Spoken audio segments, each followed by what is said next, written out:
Avec ce tout premier numéro de l'année de votre émission, nous serons en Côte d'Ivoire, au Mali, en Corée du Sud, entre autres. Madame, monsieur, bonjour. Mais avant, mes bons voeux, bonne année à tous. Bonjour à vous, Adrien, bonne année. Bonjour Jérôme, réciproque santé, paix, prospérité à nous-mêmes et à nos téléspectateurs et auditeurs. Bonjour l'Afrique.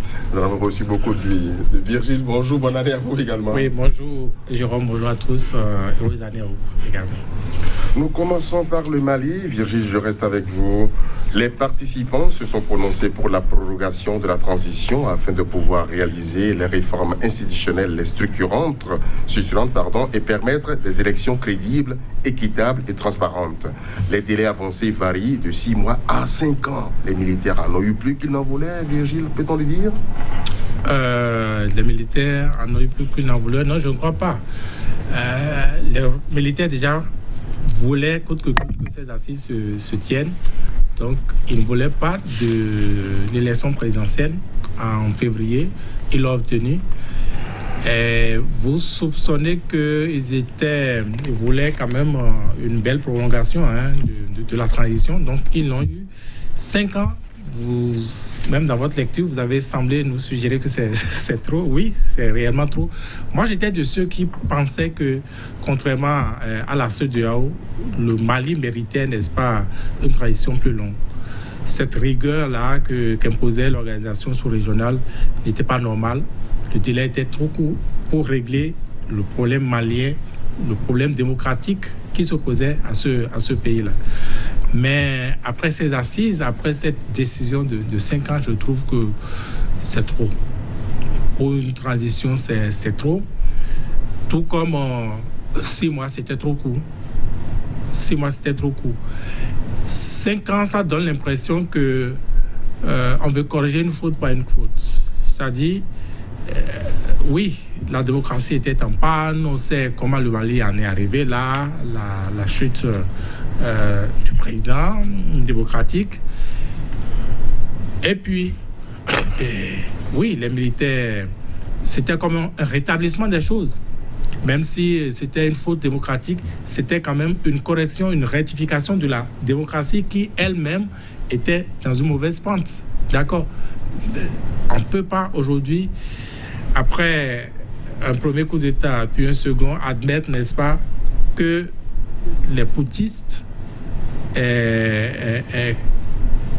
donnent comme une légitimité maintenant à leur coup d'État en disant, bon, on a perpétré notre coup d'État, nous allons en profiter, nous allons nous taper au moins un mandat, sinon plus, parce que la transition, ce n'est pas d'aujourd'hui. Les 5 ans, c'est à partir, donc ça n'a même pas encore commencé, le décompte n'a même pas encore commencé, ou presque. Donc moi, je trouve que c'est trop, on n'a pas besoin de 5 ans pour régler, de mon point de vue, ce qu'il y a à faire. Bien curieux que ça vienne des assises, Adrien. Non, je ne suis pas certain que ce soit les assises qui aient imposé cette longue transition de 5 ans. C'est un mandat entier. Bon, plus qu'un mandat, et Virgile l'a dit, non. Venant d'Assimi Goïta et des siens, il faut dire que c'est un peu fort café pour les Maliens, surtout. Vous les voyez derrière? Justement, mais nous ne l'aurons pas. Ces gens de rencontre d'assises, les points les plus importants, les points à polémique, déjà, c'est en amont qu'ils sont positionnés dans l'ordre du jour. Et là, on va comme pour donner son accord, son aval, ou certains, parmi les participants, ou à ces assises, à ce congrès, quel que soit le nom qu'on peut leur donner, certains sont déjà travaillés pour, certains ont été coachés pour, et la grande majorité. Donc vous aurez tout compris, ce n'est pas évident. Revenons à cette longue transition de 5 ans. Il va falloir que le colonel Assimi Goïta et les siens revoient leur copie par rapport à la durée de cette transition, de façon objective et raisonnable. En 2 ans, on peut revoir la Constitution, mettre en place certaines structures à même d'aider à organiser des élections en bonne et due forme. En 2 ans. 2 ans et demi. Encore que il y a déjà des mois là qui se sont écoulés, mais ils ont tourné en rond pratiquement. Donc c'est dit que forcément, la CEDEAO, c'est vrai, dès le départ, a gardé une position que nous connaissons tous. On reste à Accra, on reste à Abidjan, on reste quelque part à Abuja, et puis on enjoint militaire de faire si ça. Non, nous l'avons déploré. Non, la CEDEAO est en train de se faire prendre à son propre piège. Dans ces conditions, nous on ne cesse de le dire, les dirigeants de la CEDEAO et ceux-là que les uns appellent les caciques, les durs ou les durs, ils ont intérêt à reprendre langue avec les hommes forts actuels de Bamako. Mais 5 ans, il va falloir revoir. Il va falloir réduire en fait le nombre d'années parce que Vigile l'a dit, ils donnent raison à ceux-là qui n'ont pas apprécié le premier coup d'État qu'ils ont eu à faire pour déposer le régime d'IBK en fait.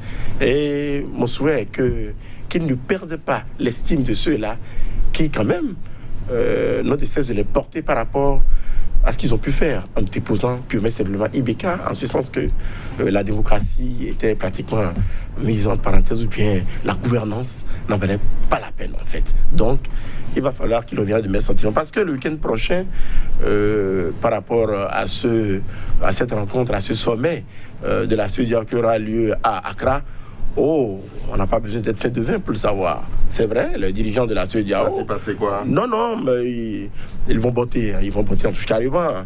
Cette proposition de 5 ans de transition qui est en train d'être faite, je ne pense pas qu'ils veuillent accepter cette longue transition-là. Mais toujours est-il qu'organiser les élections en février prochain, le 27 précisément, est déjà hypothéqué.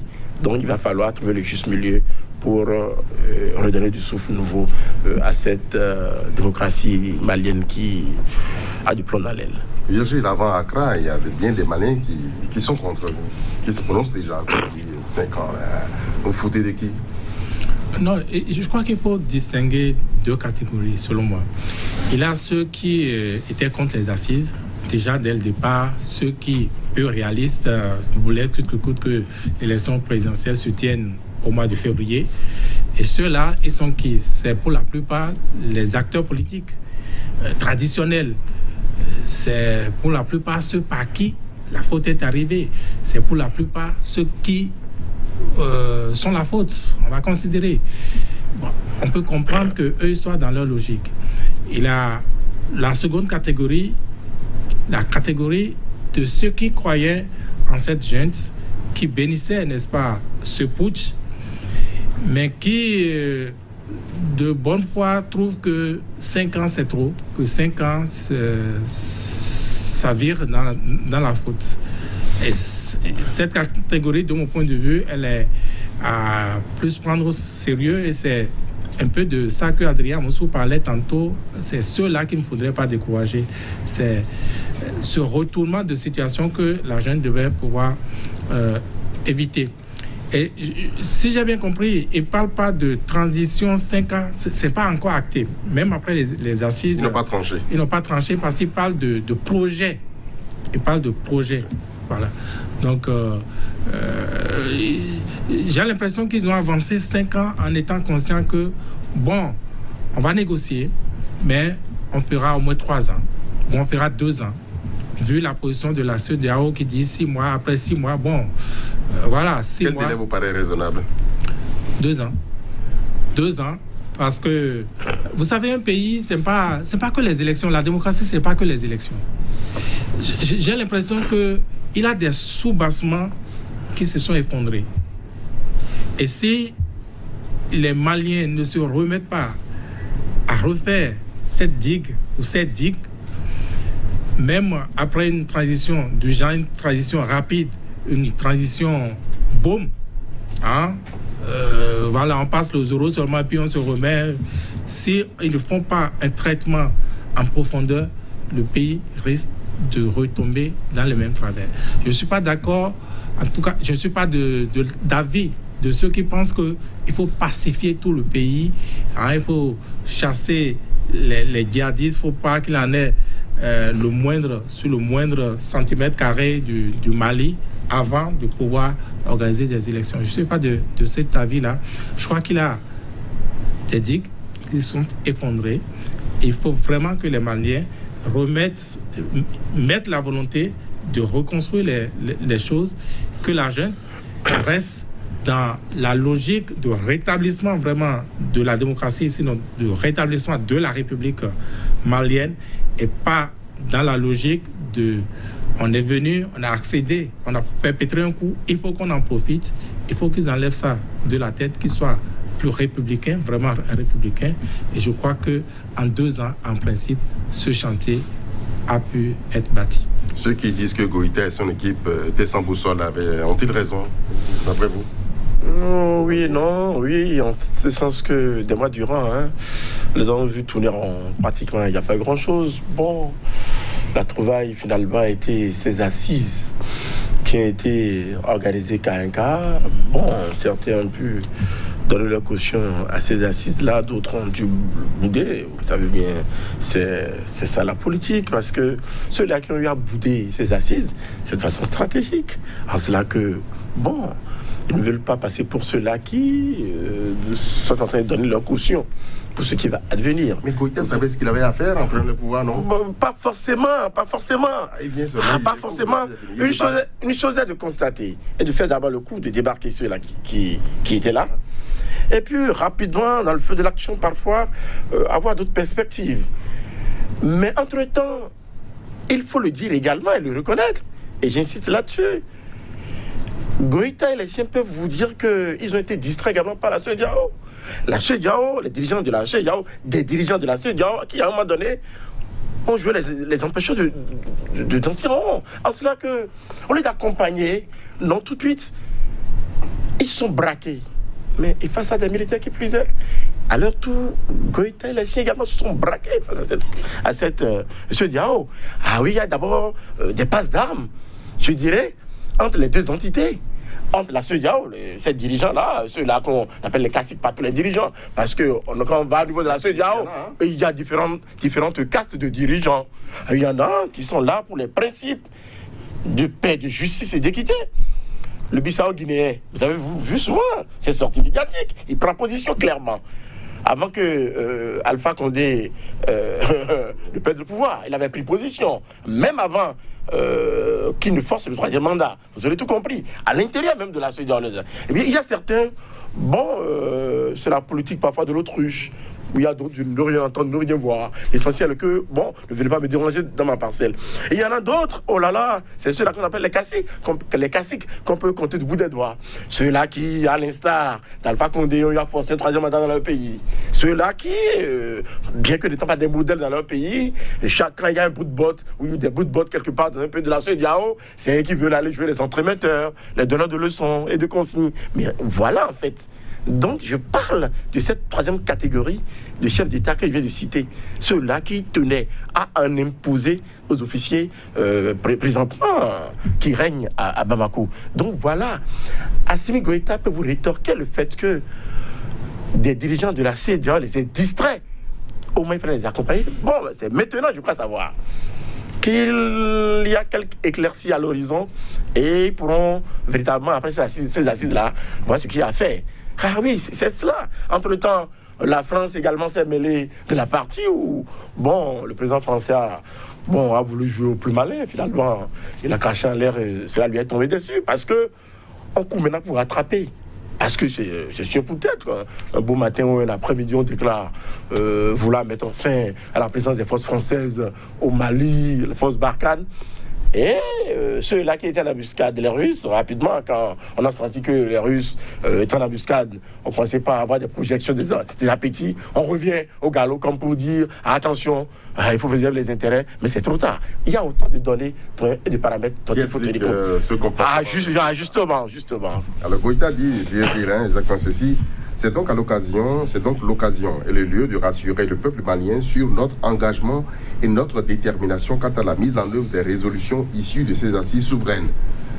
Ça veut dire que les assises ont décidé, j'exécute. Absolument. Absolument, c'est l'exhortation, n'est-ce pas, de tout à l'heure. Oui, je suis d'accord avec Adrien quand il voyait ces caciques-là, n'est-ce pas, perturber Goïta. Ils l'ont fait vraiment.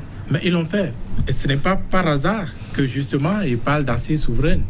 Assises souveraines, c'est un peu pour parler à la CEDEAO. C'est le Mali qui a décidé. C'est le Mali qui a décidé. Et je crois que les Maliens, ce qu'ils ont à faire aujourd'hui, c'est d'oublier la CEDEAO. Oublier Accra, oublier Abidjan, oublier, comment vous appelez, Dakar. Il faut les oublier un instant pour rebâtir les choses et après revenir dans le concert, dans la communauté. Moi, je pense que c'est un prix à payer pour mieux faire les choses. S'ils sont vraiment, comment dit-on, investis de ce devoir républicain-là, il faut passer par là. Dans le sommet de dimanche prochain, on s'en fout. Non, pas complètement prendre la position de on s'en fout, mais s'attendre à tout. S'attendre à tout. Je crois que la CEDEAO même a compris. Aujourd'hui, comment il s'appelle, la CEDEAO a envoyé un émissaire tout de même à Bamako. La CEDEAO a envoyé Jonathan. C'est pas pour rien. On connaît déjà à peu près le résultat de ce sommet-là. La CEDEAO va finir par prendre acte et sans doute ne pas demander les élections en février, mais négocier maintenant le calendrier tout de même de la transition. Parce que, qu'on le veuille ou non, c'est quand même des Maliens qui se sont assis. Ce n'est pas que la gente qui a décidé de ça. Et puis, ne faisons pas comme si la CEDEAO n'était pas en position de faiblesse. La CEDEAO elle-même sait qu'elle est en position de faiblesse. Elle est aujourd'hui... On était en train de parler du Mali quand la Guinée est tombée là-dedans. Et à chaque fois, peut-être on parle... un troisième en chantier. Mais ce n'est pas peut-être. En 2022, on va assister à ça. Je ne sais pas si vous voyez comment ça se reproduit, n'est-ce pas? Parce que, justement, la démocratie affirmée dans le protocole de la CEDEAO, justement, démocratie et bonne gouvernance en Afrique de l'Ouest, est en panne. Cela est en panne et la CEDEAO même se trouve dans sa faiblesse, dans cette faiblesse-là. Ceux-là que Adrien appelle les caciques, ce n'est rien d'autre que, disons, une attitude normale. D'abord, qu'on puisse observer de mon point de vue. Pourquoi? Mais parce que c'est comme ça qu'il faut se préserver soi-même. C'est d'abord pour leur propre sécurité. Ils pensent d'abord à eux-mêmes. Ce qu'ils font, ce n'est qu'à eux-mêmes. Ce n'est qu'eux-mêmes. Parce qu'ils sont également des problèmes chez eux. En principe, ce qui leur arrive, ils devraient pouvoir avoir leur Doumbia. Mais en plus, un Doumbia ne vous dit pas, je suis là. Doumbouya ou Doumbia. Voilà. Ça fait du bruit, c'est comme une bombe, ça leur tombe dessus. Donc, voilà. Ça ne s'annonce pas. Et tout le monde regarde l'actualité, tout le monde suit l'actualité. Même les putschistes ou les potentiels putschistes suivent pour voir comment ça se fait, comment ça a été réglé, comment ils sont en train de régler. Ah bon, donc voilà à peu près ce qui peut nous arriver aussi dans notre pays. Donc, ils savent ça. Et il ne faut pas laisser cela se perpétrer. Mais je peux vous dire, parce que je sens que vous allez changer de sujet, que la solution, ça va être vraiment que on puisse créer ce élan-là au niveau de la CEDEAO, pas en comptant sur ces caciques-là, bien sûr, mais créer ce élan pour pouvoir réviser ce protocole-là qui, visiblement, est dépassé. Il doit être retouché. Il doit être retouché. Parce que, vous voyez, c'est pas... Quand les travers démocratiques sont perpétrés, que vous ne dites rien, et que les conséquences, parce que ces coups d'État-là ne sont que les conséquences de ces travers-là. Je parlais de rétablissement démocratique. Malheureusement, pas des moyens non démocratiques. C'est un grand problème sur lequel les chercheurs, les experts de différents domaines devraient pouvoir se pencher, n'est-ce pas, pour sortir une solution, une rectification juste de la démocratie. Et de mon point de vue, ça passe par le fait que la CEDEAO soit avant-gardiste, prompte à l'action déjà dans les fautes démocratiques de leur père. Je ne sais pas si je me fais comprendre. Allez-y. Quand on voit, n'est-ce pas, des libertés restreintes, on voit des gouvernances, la gouvernance se pencher en faveur de ceux qui sont là, on voit des lois iniques, que les gens sont riches, puisque ce n'est que ça. Prenez, dans tous ces pays, c'est ça. Que ce soit au Mali, que ce soit en Guinée, que ce soit en Côte d'Ivoire, que ce soit au Sénégal. Le cycle est le même. Regardez un peu. C'est le même. Donc, il faudrait comme une gendarmerie, n'est-ce pas, capable d'appliquer, n'est-ce pas, ce protocole-là. Il faut pouvoir l'opérationnaliser, en fait, et non pas taper seulement sur ceux qui agissent, n'est-ce pas, ceux qui agissent pour rattraper les choses. Non, il faut rattraper les choses au moment où... La CEDEAO est là comme avaliseur. Hein? On accepte le rapport de force qui est là, on avalise le rapport de force qui est là. Si c'est, disons, voilà, à cette allure-là, c'est la CEDEAO même qui est en panne et c'est tout le système qui va être en panne. Adrien Vigie demande aux Maliens d'oublier la CEDEAO, d'aller leur chemin. 3. Non, en fait, ils sont dans cette optique, dans cette vision, en fait. Ce n'est que par euphémisme qu'ils ont dit ce qu'ils ont dit là. Lorsqu'ils disent ils chutent par ceci, les assises souveraines. Et nous avons souvent dit que, en fait, la souveraineté, elle appartient, elle a toujours appartenu au peuple. En cela, justement, qu'une fois que vous êtes élu président de la République, ou qui que vous soyez de la République, le peuple n'a fait que vous déléguer une partie de sa souveraineté. Il ne vous revient pas après, vous avez promis moins merveille, après l'élection, il ne vous revient pas de vous foutre du peuple. Non, pas votre mode de gouvernance ou par vos méthodes cyniques et iniques, en fait. C'est cela, justement. Vous devez pouvoir vous rendre à l'évidence que c'est le peuple qui vous a élu, le peuple vous a placé là. Vous avez reçu mandat, certes, du peuple, mais pas pour faire n'importe quoi. Avec cette souveraineté déléguée que vous a confié le peuple. Et vous devez vous rappeler, à l'occasion des grandes options à prendre, que en fait la grande décision revient au peuple, en cela justement, que vous avez beau avoir des textes, des lois. Mais lorsqu'à un moment donné, le peuple donne de la voix, le peuple n'en veut pas ou n'en veut plus, vous devez pouvoir écouter. Et non écouter une minorité qui, voyant ses intérêts menacés, vous dites, monsieur le président, foncez, rien n'arrivera, ou on en tue. À l'appel en Afrique, c'est ça qu'il est question en fait. La souveraineté, il ne s'agit pas de venir la marteler dans un discours, dire que oui, on vous en veut, le peuple vous a élu, c'est à vous la souveraineté. Mais non, reconnaissez, monsieur le président et chef d'État des pays africains et d'autres pays, pourquoi pas, que les souverainetés qui vous ont été octroyées autour d'une élection, lendemain d'une élection, elles ne sont que relatives et que les vraies souverainetés appartiennent au peuple qui vous a élu. Et à ce peuple appartient Tikanja Fakoli, je reste avec vous Adrien, il dit, à propos de la gouvernance en Afrique, ceci, pour atteindre le cœur du peuple, il faut être proche du peuple. Il ne s'agit pas de poser des actes de développement seulement pour ne pas être oublié par le peuple. Tikan a parlé. Voilà qui vient bien à propos, en fait. C'est vrai, nous avons changé de sujet. Mais il n'empêche que c'est dans la droite ligne de ce qui a été développé tantôt. Qu'est-ce qui a fait surgir les officiers maliens des casernes à un moment donné pour faire tomber Ibeka? Problème de gouvernance au Mali, en fait. Oui, l'artiste, il est dans son rôle là. C'est véritablement un artiste engagé.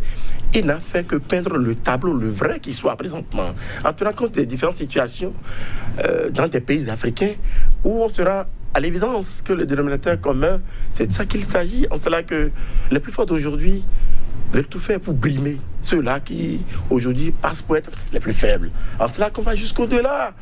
Oui, on vous dit parfois que oui, telle personne, on lui reprocherait des méthodes dictatoriales, mais de par ses initiatives, il développe le pays avance, mais ce n'est pas de ça qu'il s'agit. Justement, la promesse faite au peuple est une promesse de développement socio-économique, mais qui doit pouvoir ne pas perdre de vue le fait qu'il fait également des libertés. Parce que c'est au nom de ce principe de liberté et de démocratie que vous avez pu vous rendre à l'élection, vous avez pu compétir avec ceux-là qui étaient aux affaires. Vous avez pu les battre dans les urnes pour vous faire élire. C'est au nom du principe démocratique, en fait. Et ça, il n'y a pas de démocratie sans liberté. Mais lorsque vous avez été élu, et ce sont des méthodes dictatoriales et iniques que vous instaurez dans le pays ou dans vos pays, on dit oui, le pays avance, le pays est développé, oui. Le peuple, c'est a besoin de développement, du vrai développement socio-économique qui vaille, mais pas pour autant que vous devez lui faire perdre sa dignité, son droit de dire ce qui ne va pas, de dénoncer l'État et les avatars de votre mode ou de votre système de gouvernement. L'artiste ne fait que peindre le tableau qui existe véritablement en Afrique. Les artistes ne savent pas qu'on fait danser visiblement, Virgile. Non, Tikanja Fakoli a toujours été un artiste engagé, on l'a souvent aimé ainsi, et les pays dont on on a parlé juste là, les pays malades en matière de démocratie, c'est les pays où, disons, pour entamer l'hymne de la dénonciation, c'est pour la plupart les chansons de Tiken Jah Fakoly, que les gens ont toujours joué. Mon pays va mal, et bien d'autres, que les gens ont toujours joué. Donc, c'est pour dire quoi? C'est pour dire que, oui, Tiken, disons, il a soulevé le drapeau, il a fait ce qu'il doit faire de sa position d'artiste. Et c'est, de mon point de vue, une manière d'aiguillonner également ceux-là ou ces peuples dont on a parlé. Parce que, bien souvent, les peuples sont également un problème. Les dirigeants, oui, mais les peuples qui refusent de rester debout, qui... Il y en a. On a parlé tantôt des lois. Parlons sérieusement. On a parlé des lois, entre autres, que ces dirigeants-là utilisent, n'est-ce pas, pour affaisser la démocratie. On a mis dans la tête des citoyens que toute loi, ça se respecte. Soit, ça c'est de manière théorique. Mais l'autre théorie veut qu'il existe des lois scélérates, n'est-ce pas? Et des lois scélérates, ça ne se respecte pas. Mais bien souvent, ce sont des lois scélérates, n'est-ce pas, que ces dirigeants-là vont tailler pour faire coucher le peuple. Un exemple. On dit la loi interdit les manifestations. Les lois interdisent les manifestations. Quand vous faites la psychanalyse, vous voyez que ce dirigeant-là, il a peur des manifestations. C'est parce que ce dirigeant-là a compris que les manifestations peuvent faire tomber son pouvoir, sont un danger pour son pouvoir. Et donc, qu'est-ce que vous faites? Il vous préconise l'antidote que vous constituez vous-même et vous dites, OK, allez-y, boulevard. On peut citer d'autres exemples comme ça. Une loi qui dit, bon, on ne va plus délivrer. Je donne un exemple, peut-être je dis n'importe quoi, on ne va plus délivrer tel acte d'état civil. Une loi qui contraint des citoyens à la patrie. Ceux dont je parle, que ce soit en manifestation, que ce soit la patrie, quand vous prenez les textes à l'international, c'est interdit complètement. Donc, c'est des lois qui ne respectent même pas le protocole de la CEDEAO déjà, qui ne respectent pas la Charte africaine des droits de l'homme, qui ne respectent rien en matière de normes à l'international, normes des droits humains à l'international, mais que la CEDEAO regarde et laisse faire.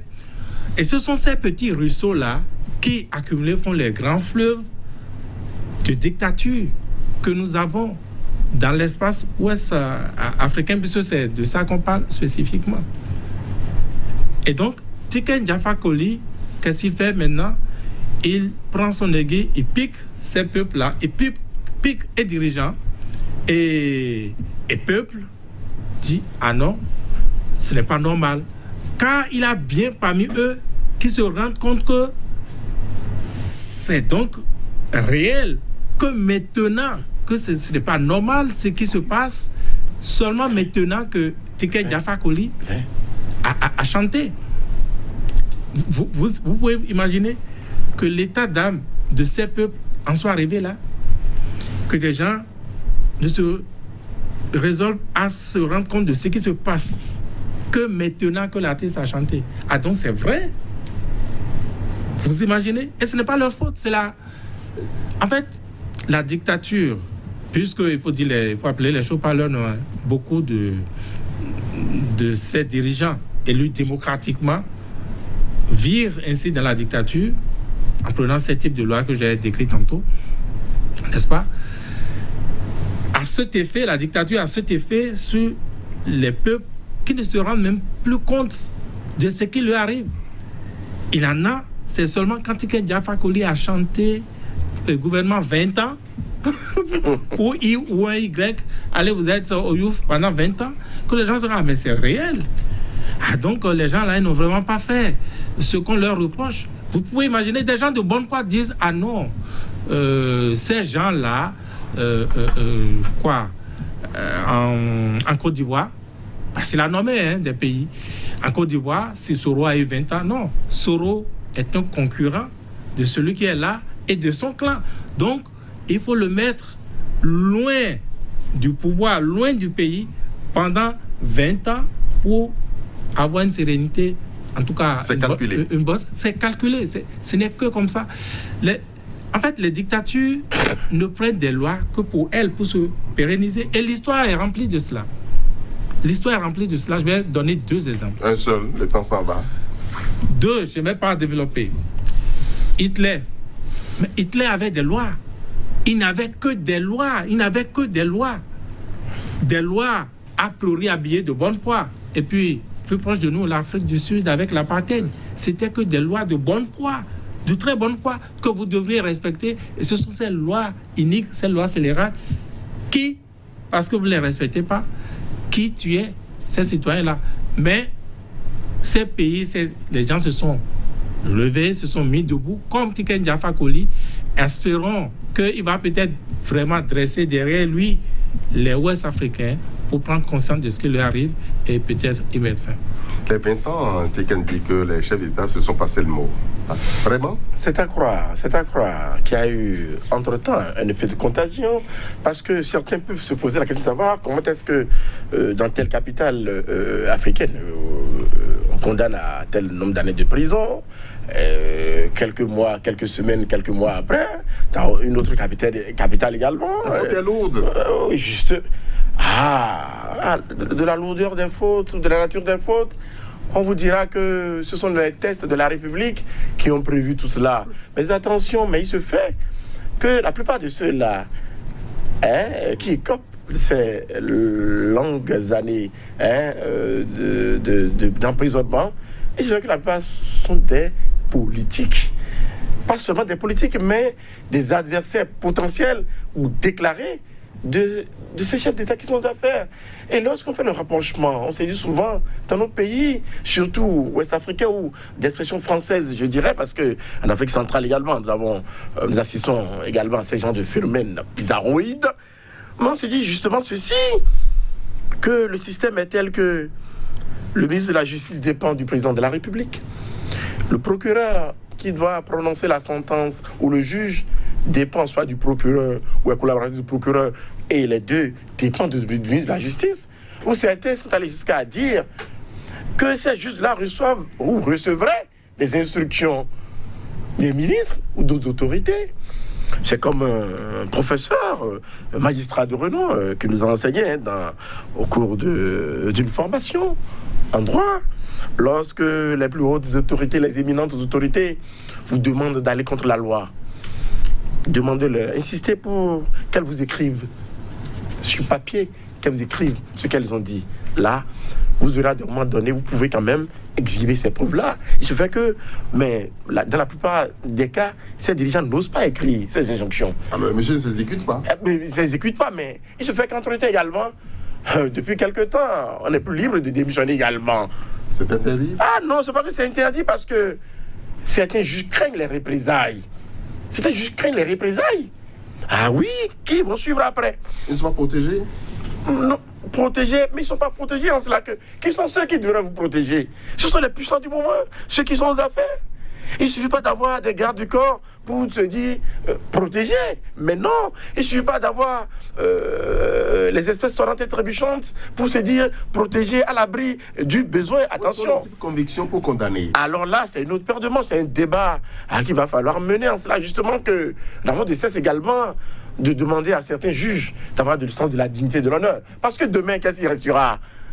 Le sens de la dignité de l'honneur. Parce que le souhait est qu'on ne vous pointe pas du doigt comme étant ceux ou ces juges-là qui avaient condamné à tort les citoyens de bonne foi à des moments donnés. Il ne faudrait pas que vous ayez ça sur la conscience. Il dit petit à petit, on va vers les partis uniques. Vrai?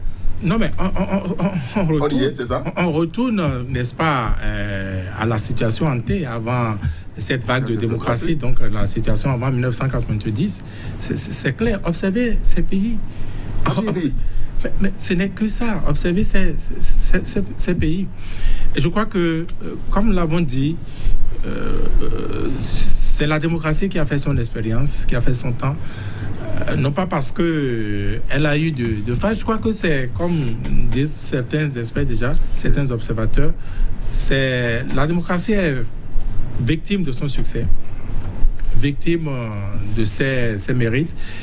C'est elle qui a fait venir les dictateurs d'aujourd'hui. Mais bien sûr, les dictateurs d'aujourd'hui sont restés à la touche, ils ont étudié le système, ses failles, ses forces, ses faiblesses. Et voilà, c'est sur ces faiblesses-là, justement, qu'ils jouent, n'est-ce pas, pour consolider leur projet. C'est sur ça qu'ils... Moi, je crois que ce qui est essentiel aujourd'hui, c'est que les populations, ces citoyens, j'allais dire, ces citoyens prennent conscience. Parce qu'il n'y a pas de démocratie sans le peuple, il n'y a pas de démocratie sans les citoyens eux-mêmes. Il n'y a pas de possibilité d'aller se coucher, dire que la dictature a déjà fait son effet. Ce n'est pas possible. C'est un combat de tous les jours. C'est un combat de tous les jours. Et Tiken Jah Fakoly l'illustre assez bien. Il aurait pu se coucher et dire « Ah non, moi je ne suis plus en Côte d'Ivoire. Je suis désormais au Mali. » C'est leur affaire. Il aurait pu dire « Ah non, je vais prendre un risque. Car la Côte d'Ivoire, c'est chez moi. Mais le 2 janvier, je dois y donner un concert. Ils ne vont pas me permettre. » Il aurait pu rester dans des calculs, comme la plupart des citoyens ouest-africains. La plupart de ces victimes que, me semble-t-il, vous plaignez. Ils n'ont pas conscience. Ils n'ont pas conscience. Car la peur n'est que le terreau dont se nourrit, n'est-ce pas, les dictatures. Les dictatures. Les dictatures sèment la terreur. La terreur fait son œuvre. Et bien souvent, certains, ils ont fini de semer. Et ils sont au repos, ils récoltent. Et comme la vague d'une mer, ça gronde, ça tourne et ça emballe tout le monde. Et ça ne s'arrête plus. Pourtant, il faut bien prendre conscience et s'en défaire. Et s'en défaire, ce n'est même pas sortir, aller manifester, mais cesser déjà d'avoir peur. Cesser déjà... Je vous assure, quand vous prenez la psychologie de ces pays-là, les citoyens ne vivent plus. Ils font quoi? Ils vivent que de la peur. Même quand vous n'êtes pas politique, vous n'avez rien à faire. Ils meurent déjà des affres que créent ces gens de... Oui, il n'y a plus de... La loi, c'est le dictateur et ses affidés. Ils peuvent décider de ceci. Et du coup, ça a des répercussions sur la situation économique, par exemple. Ils en meurent déjà. Mais le pire, c'est qu'ils meurent psychologiquement. Parce qu'ils ont peur tout le temps. Ils ont peur tout le temps. Et donc, ils ne vivent pas. Ils ne vivent pas. C'est déjà d'arrêter d'avoir peur. C'est déjà de commencer à prendre conscience, de commencer par voir le dictateur et ses affidés. Et quand vous regardez très bien, vous savez qu'eux-mêmes, ils ont peur. Qu'ils sont là, comme dans un jeu de football, à vous prendre. Ils sont là, au maillot, au collet, n'est-ce pas? C'est ce qu'on dit en football, non? Je ne suis pas très foot. Et voilà. Ils vous guettent, ils sèment sur votre peur, ils récoltent. Tout ce qu'ils font, ils récoltent sur votre peur, ils récoltent. Prenez conscience et sachez qu'il n'est pas si fort en réalité que vous croyez. Et vous allez retourner la situation. Et dans ce sillon, l'autre forte gueule, Adrien, de la Côte d'Ivoire, c'est Gbagbo qui apparaît, il a dit exactement ceci. J'ai été jugé à La Haye et acquitté. Mais si j'avais été jugé en Côte d'Ivoire, j'aurais eu 50 ans de prison. Même ça. Parce que nous l'avons dit tantôt, faisons un parallèle. En cela, justement, qu'ils ont parlé d'effets de contagion et que les juges ne seraient pas si libres, si indépendants que ça. Et que les sanctions se ressemblant ou les années, le nombre d'années ou de mois d'emprisonnement s'équivalent, vous aurez tout compris. Gbagbo fait bien de le dire parce que il se fait que, au nom de l'intime conviction dont nous avons souvent parlé, s'agissant des juges, ce n'est plus évident que les concitoyens ou les peuples soient convaincus de ce que la sentence que vient de prononcer le tribunal ou le juge est la vraie sentence qui vaille, ou qu'il faut, ou qu'il faille, suite aux différentes plaidoiries, aux confrontations de preuves. Encore que parfois, vous avez beau exhiber des preuves qui devraient normalement vous blanchir, vous sortir d'affaire. Curieusement, vous êtes condamné. Vous êtes condamné au point où certaines personnes arrêtées, la mort dans l'âme, savent déjà le sort qui sera le leur. En cela, justement, qu'après qu'on a prononcé, après que le juge a prononcé le verdict, vous vous surprenez de constater, parfois à merveille, qu'ils ont des réparties à une autre pareille, qui donnent du courage à ceux-là qui devaient s'apitoyer sur leur sort, leurs parents et aux amis. Vous aurez tout compris. C'est ça, Gbagbo a raison. Parce que ce n'est plus l'intime conviction du juge qui est mise en exergue là. Non, les compatriotes, dans la plupart des pays, ont comme l'impression que ce sont simplement des instructions données. Condamné tel à 2 ans, à 10 ans, à 18 mois. Dans quel chemin? Bon, on ne sait pas. Tout est-il que normalement, lorsqu'on demande aux justiciables de s'en remettre à la justice, vous devez pouvoir savoir qu'une fois au tribunal, lorsqu'on expose les faits et tenant compte des dispositions des lois ou des articles donnés, mais si vous ne vous retrouvez pas avoir commis la faute, on devrait pouvoir vous libérer au bénéfice du doute. Mais non, il se fait que parfois, on s'attend à ce que visiblement, vu la faute énoncée, vu les différents faits évoqués, vu les contradictions qu'il y a même au niveau de ceux-là qui croient vous accuser, on devrait pouvoir vous permettre de retourner chez vous. Mais bizarrement, on constate que, bien au contraire, on vous enfonce, on vous condamne. C'est ça qu'il est question. Donc, Gbagbo certainement fait allusion à ce genre de situations et de faits pour dire que si c'était en Côte d'Ivoire qu'il avait été jugé, on lui donnerait même 50, voire plus. Gbagbo parle de 50, Adrien de 100, Vigile a raison. Mais a raison. A raison. En fait, les dictatures, pour se protéger, pour se perpétuer, sont obligés de faire, n'est-ce pas, de déblayage autour. Et ce déblayage en Côte d'Ivoire, puisque Gbagbo est ivoirien, n'est-ce pas, c'est par exemple se mettre à l'abri. Ouattara a commis une erreur. Laquelle? Il a commis une erreur de laisser Gbagbo rentrer, par exemple. Il n'aurait pas dû. Je veux dire politiquement. Allez-y. Politiquement. C'est comme un pays où on a laissé quelqu'un rentrer et puis la suite, vous la connaissez. En fait, pour que la chose n'existât pas, il aurait fallu que la circonstance pour qu'elle existe n'existât pas également. C'est aussi simple que ça. Aujourd'hui, Gbagbo, vous pouvez tout le reprocher, il a du métier, notamment en politique. Qui peut être meilleur mobilisateur en Côte d'Ivoire aujourd'hui que Gbagbo, le vieux routier? La preuve, même le fait d'avoir manigancé pour lui prendre son parti, ça n'a pas suffi. Quand il est venu, il a dit oubliez cet instrument, allons vers celui-ci. N'est-ce pas? Et aujourd'hui, la Côte d'Ivoire n'est plus la même avant et après son arrivée.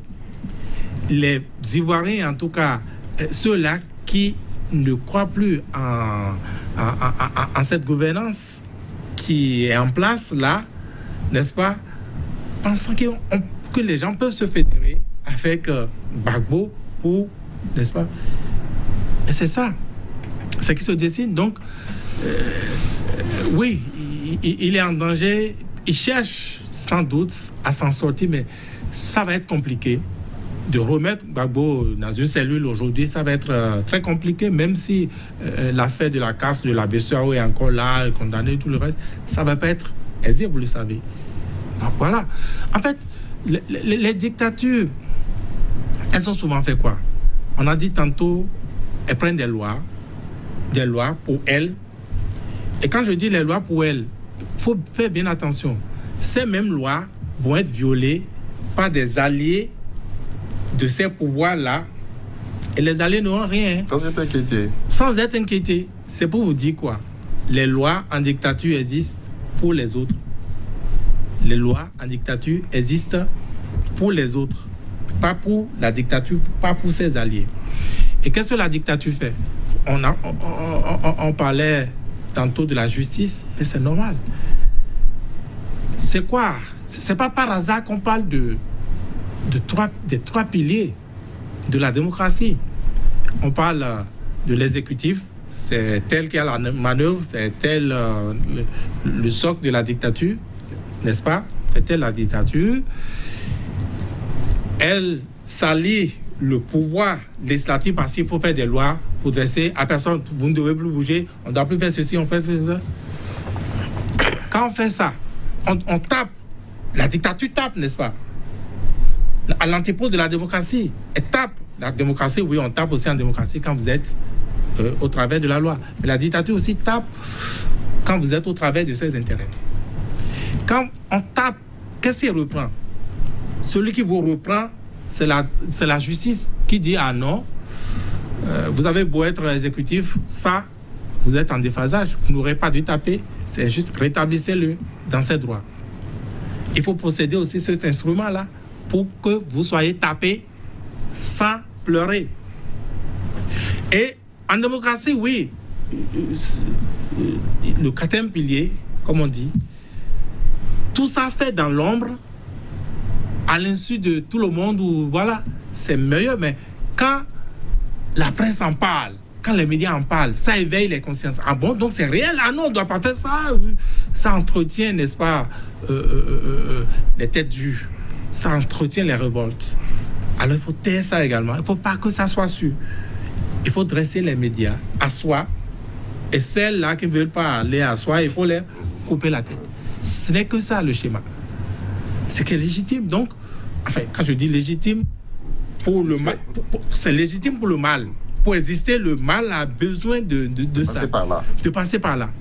Mais il reste aux citoyens de prendre conscience, en fait, de ne pas être des sujets, être vraiment des citoyens. Prendre conscience des enjeux démocratiques, savoir que la démocratie, c'est une quête permanente. C'est comme un cycliste, c'est comme un vélo, vous y allez, mais si vous arrêtez, ça va tomber. Ça peut tomber à gauche, ça peut vous renverser à droite. Il faut y travailler chaque jour. Et c'est ce que nous n'avons pas réussi à faire dans nos démocraties. Et 30 ans après, ce sont les limites que nous récoltons aujourd'hui. Et c'est dans ce contexte que le procureur, nous sommes en Côte d'Ivoire, rappelle aux opposants, attention, hein, vous êtes toujours dans le couloir de... Voilà qui paraît également suspect. En cela que... on s'est entremis pour que Gbagbo revienne. Bon, on est venu dire Oubit et Orbi, qu'on a enclenché le processus de réconciliation ou quoi, je ne sais. Mais déjà, remettions en doute ici et mettions du moins un certain nombre de réserves par rapport à ce processus en Côte d'Ivoire. En cela que justement, certains n'y ont pas été associés. Parenthèse fermée. Bon, on dit qu'on a mis les petits plats dans les grands pour que Gbagbo rentre au pays, on veut faire la paix.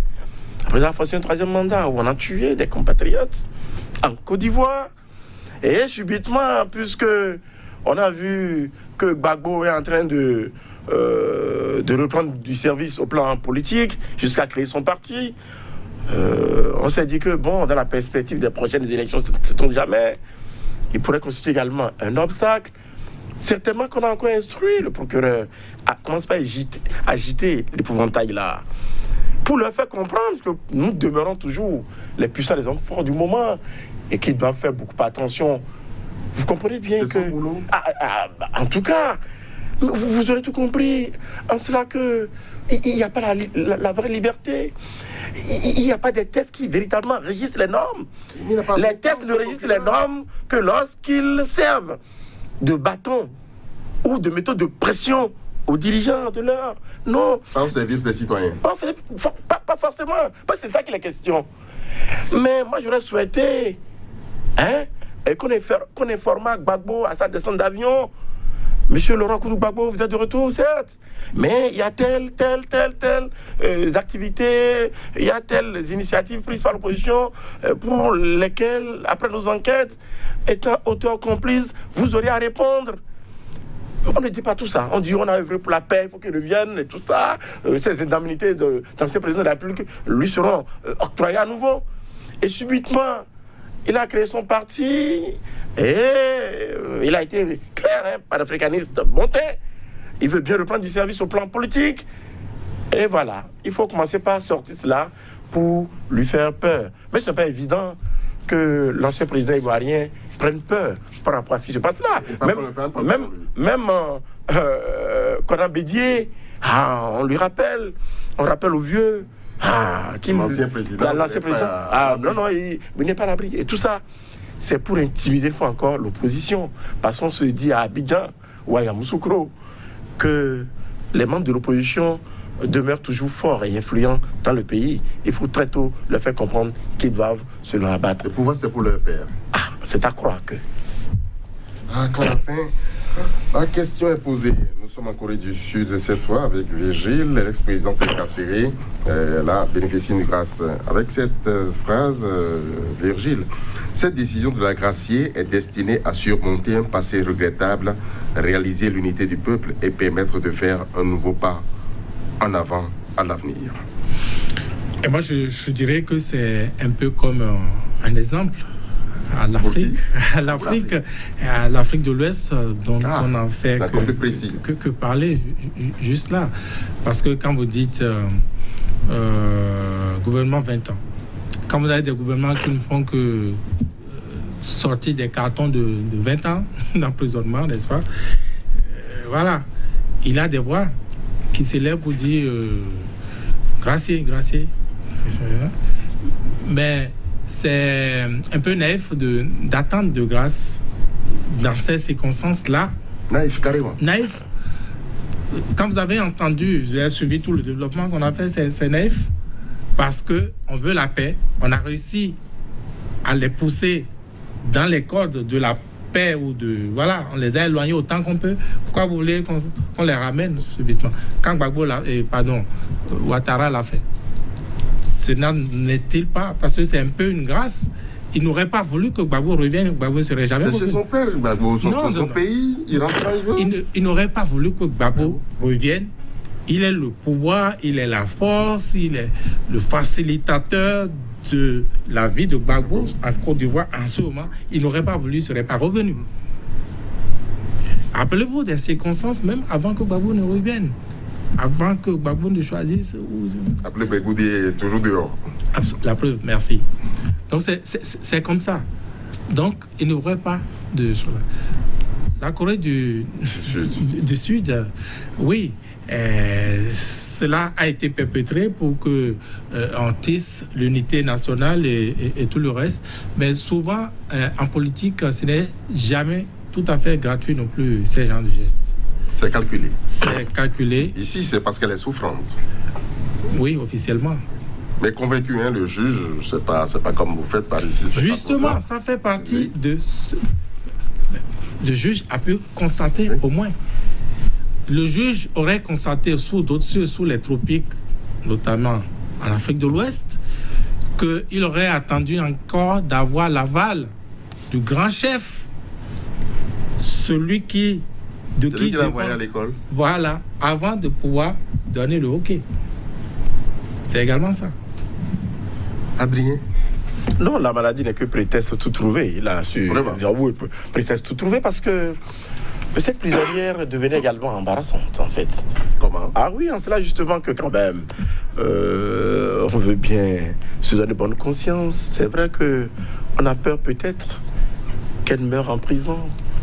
Et si elle mourait en prison, ce dirigeant-là devrait l'avoir sur la conscience. En ce sens que, étant... Pas lui qui l'y a envoyé, c'est la justice. Oui, vous savez que les méthodes de tous ces pays, que ce soit la Corée du Sud, la Corée du Nord, leurs méthodes ne sont pas si loin des nôtres, encore que, c'est vrai, on me dira que au temps fort des révolutions dans des pays africains, nous nous inspirions de ces pays-là, la Union soviétique, la Corée du Nord surtout, et tout ça. Mais l'un dans l'autre, vous aurez compris que d'un continent à l'autre, le syndrome est presque le même. Le syndrome de la dictature. Et c'est le mode opératoire, c'est l'un des modes opératoires des dictatures dignes de ce nom. C'est vrai que lorsqu'on prend la Corée du Sud et la Corée du Nord, ce n'est pas forcément le même schéma, mais qui dit Corée. C'est vrai qu'en Corée du Sud, bon... Au nord, on aurait dû la tuer. Justement, mais en Corée du Sud, bon... On est mais elle est convaincue de corruption. Oui, mais on est plus... Oui, c'est vrai, mais quand même. Il y a eu des actes plus horribles, plus graves que ces genres d'actes-là, sur lesquels certains dirigeants ferment les yeux, forcément. Vous aurez compris. Non, il n'y a pas qu'en Afrique qui a ces travers-là. Donc, nous aurons tout compris. Vivement que l'ex-présidente là, aille se faire soigner, recouvre non seulement sa santé, mais le souhait est qu'elle recouvre sa liberté. On peut, au besoin, la placer sous convocation. Qui vous dit qu'en Corée du Sud, il n'y a pas des gens qui aient peut-être été auteurs de corruption à plus grande échelle que celle-là qu'on est en train de lui imputer? Les gens doivent pouvoir se poser des questions par rapport à ces genres de situations. Plusieurs anciens chefs d'État en Corée du Sud sont au Niouf pour corruption. Oui, ça paraît... en fait, je pense que c'est, comment dire, un peu le contraire de ce que nous avons décrit tantôt. Pour dire les choses humainement, ça va être difficile de diriger, de gérer un pays sans être complètement vigile, vraiment. Vierge. Il y a des exemples, non? Si, il a des exemples. Mais si on veut vous en trouver, on va vous en trouver. On va vous en trouver. Dès que vous touchez la chose publique. On vous dira que le vélo, votre vélo de course là, vélo on a dit, hein, de course là, ça a dû être, on vous trouvera. En fait, ils sont victimes de, on va dire, la bonification de la démocratie. Et là, je ne suis pas d'accord avec Adrien. La Corée du Sud n'a rien de comparable à la Corée du Nord. Les gouvernances ne sont pas du tout les mêmes. Je vais vous donner un exemple. Aujourd'hui, en Corée du Nord, on vous dit que si vous venez dans le pays, déjà, vous ne pouvez pas venir. C'est le pays le plus fermé au monde, oui. Aujourd'hui. Il paraît qu'il n'y a pas le coronavirus là-bas. On n'a pas encore réussi. Dans tous les cas, on n'a pas vraiment les informations de la Corée du Nord. Mais officiellement, vous savez qu'il a été décrété que si quelqu'un franchit leurs frontières, et ça, c'est leur méthode pour combattre le coronavirus, il faut lui tirer dessus, il faut le tuer. Parce qu'on ne sait jamais, il peut venir avec le coronavirus. Regardez ce pays au monde qui dit que il faut tuer. C'est pire que ceux dont on parlait encore en Afrique de l'Ouest. Vous imaginez? Alors que sa sœur, la Corée du Sud, est complètement alignée aux normes démocratiques occidentales. Donc ça n'a rien du tout. Moi, je dirais même que ces présidents qui passent par la prison à cause de la corruption, c'est justement à cause du respect des principes démocratiques. Le principe, c'est le niveau de principe démocratique que le pays a atteint, c'est plutôt l'expression. Parce que vous êtes ancien président, que vous êtes à l'abri. Exactement. Ça devait être une leçon pour nos chefs. Hein? Oui. La prison guette toujours. Non, la prison a toujours guetté, mais il se fait que sous notre Pékin, rarement vous verrez nos chefs aller en prison, même si... Il faut que ça commence, non? Mais il faut que ça commence, mais il se fait malheureusement que ce sont eux-mêmes, parce qu'en partant, ils assurent les arrières d'une manière ou d'une autre, parce qu'avant de partir, ils veulent s'assurer, à défaut de forcer des mandats, ils veulent s'assurer que celui qui viendra après, c'est un véritable lieutenant qui pourra être à même de sécuriser les bases et autres arrières, pas comme ce qui s'est passé en Angola, où Eduardo dos Santos a été surpris par son successeur. On va pas donc, non. Alors là, et qui vous dit que certains chefs d'État, évidemment africains, tenant compte de ce qui s'est passé en Angola et dans quelques rares pays là, ne prennent pas déjà d'autres dispositions pour que véritablement, lorsqu'ils auront à quitter les affaires, cela ne les rattraperait pas. Je vais vous dire ceci. Et quand vous l'aurez compris, quand les Africains l'auront compris, ils vont être aussi capables d'héberger la démocratie. Ce n'est rien d'autre. La dictature, c'est l'espace que nous lui laissons. Absolument, ce n'est que ça. En fait, ce n'est pas sortir, aller manifester dans les rues, ce n'est pas aller s'offrir en matière gratuite, ce n'est pas ça. Mais exister. Exister. La liberté de penser, la liberté de parole. Par exemple, rien que ça. Imaginez, dans d'autres pays, on vous dit, vous ne pouvez pas parler au téléphone, vous êtes sur écoute. Regardez, d'un schéma aussi bête, comment tout un pays peut être sur écoute? Qui on peut écouter? Bon, est-ce qu'on peut écouter tout le monde? Ça fait du bruit, c'est plus de l'information, c'est plus de renseignement. Mais voilà, on met dans la tête des gens que dès que tu es sur téléphone, oui, les dictatures écoutent, mais ils sélectionnent. Ah non, on a des raisons, on a vu des mouvements, donc mettez-le sur écoute pendant 3 mois. C'est comme ça, ça fonctionne. Donc quand les gens ne vont pas être conscients et ils vont mourir de peur tous les jours, je dis encore, ils ne vivent pas, vous n'allez faire que l'affaire des dictatures. Il n'a rien à faire. C'est bien, c'est fini pour le numéro, le tout premier de l'année. Merci à Virgile, merci à Brien, madame, monsieur, merci à Baptiste Denot. Nous nous retrouvons très bientôt.